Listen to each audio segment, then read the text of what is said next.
As the 2020 presidential election heats up, one thing is clear. Climate change is front and center in the Democratic primary in a way it has never been before. This recent Iowa survey shows that likely Democratic caucus goers list climate as the second thing out of all issues they want candidates to talk a lot about, right behind health care. And for years, Democratic voters have cared about climate change, but this year it's becoming an undeniable front and center priority, thanks both to grassroots mobilization and the increasingly deadly and undeniable effects we can see all around us of the warming that we have already put into the atmosphere.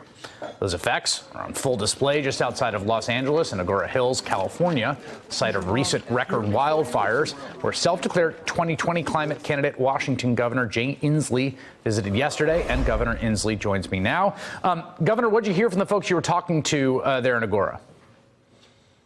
Well, first, courage and resilience, and people would be inspired if they met these folks of how resilient and how they're coming together as a community to try to rebuild their community. But tremendous frustration that the federal government and the president has not protected them. They know that climate change has created explosive conditions in our forests across the western United States. They realize that the government's own scientists have told us that these fires will double in the upcoming decades and already have.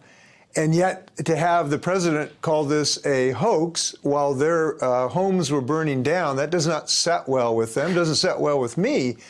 That's why we need to make defeating climate change the #1 priority of the next president, and that's what I intend to do if I'm given this high honor.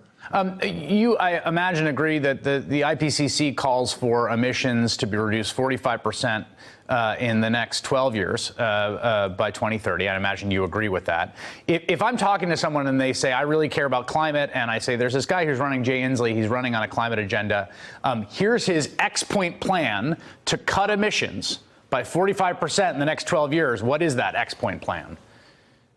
Well, we're going to roll out the policies to support that, but I'll just real quickly give you the 4 pillars. Number 1, we have to have a commitment to 100% clean energy in the next several decades. We're passing a bill in my legislature to start with by making sure we have a 100% electrical grid. Second, we've got to have a concentrated effort to really put people to work in the clean energy jobs that we know are the future. Third, we have to have a principle of a just transition, not just a transition, as we transition to a decarbonized economy, to make sure marginalized communities have a seat at the table, because those are the first victims, people in poverty, of climate change. And fourth, look, we got to end these subsidies of the billions of dollars that go to the fossil fuel industries that are grossly unfair to taxpayers and essentially are perpetuating this stranglehold on our economy and now choking the planet and exposing it to the ravages of climate change. Those are the 4 pillars, but I will be rolling out a very robust set of policies built on the 20 years I've been working on this. Wrote a book about this, as you know, years back. We now have 21 states in the U.S. Climate Alliance. We joined with Nevada today. So this is going to be an optimistic plan because we know we have to solve this problem in the upcoming years. And we know we can do that. This is a can-do nation. We need a can-do president. You're governor of a state right now, and you just mentioned a bill. If I'm not mistaken, emissions have gone up in your state during your tenure as governor, correct? Yes, we've had about 130,000 people moving here, so we've got more cars, and we have taken big steps. We've now built a wind turbine industry to $6 billion. We're the most per capita biggest users of electric cars.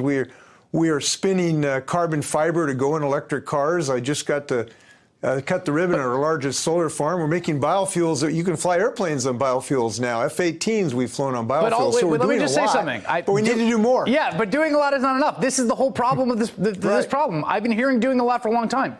They got to go down. I mean, you're governor of a state that's a pretty progressive state, although you've had a Republican legislature. What do you say to someone who says, look, you've had the chance to bring emissions down in your state, you haven't done it. How the heck are you going to do it with a Republican Senate maybe, or in the even more difficult to manage federal government?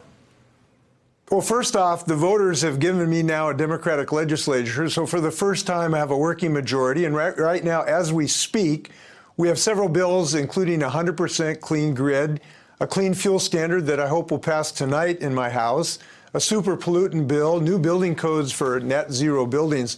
So we are going to move the needle, and I hope you'll have me on your show in a couple months. We're going to pop the champagne corks.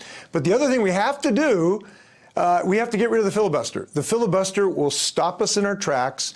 It is a vestige of an antebellum era. It is an antiquated thing that will stop us from saving the planet. So that needs to go, and I'm challenging the other people aspiring to this office to agree with me that they will agree to get rid of the filibuster. This is absolutely necessary if we're going to defeat this beast.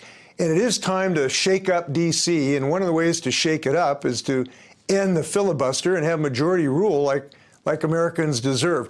Only then can we fight climate change, and that's job number one, to get this thing done. All right, Governor Jay Inslee, thanks so much for making the time. Come back. We'll check in on your progress. Hey there, I'm Chris Hayes from MSNBC. Thanks for watching MSNBC on YouTube. If you want to keep up to date with the videos we're putting out, you can click subscribe just below me, or click over on this list to see lots of other great videos.